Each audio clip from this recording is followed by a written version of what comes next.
ஒரு electrical circuit கொடுத்து அந்த சர்க்யூட்டில் எவ்வளவு கரண்ட் ஃப்ளோ ஆகுது அப்படின்னு கேட்டிருக்கிறாங்க.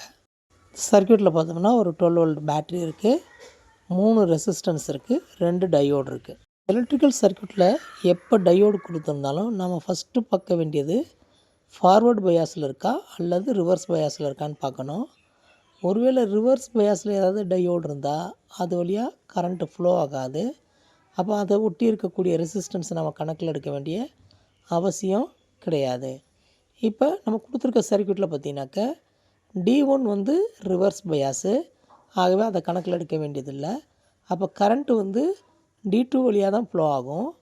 அப்போ D2க்கு அடுத்து பார்த்தீங்கன்னாக்க ஒரு 2 ஓம்ஸு ரெசிஸ்டன்ஸ் இருக்குது, ஏற்கனவே ஒரு 4 ஓம் ரெசிஸ்டன்ஸ் இருக்குது. இந்த 2 ரெசிஸ்டன்ஸும் சீரியஸில் இருக்குது.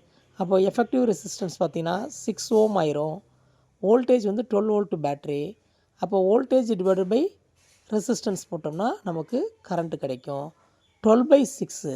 அப்போ option 4 is the correct answer.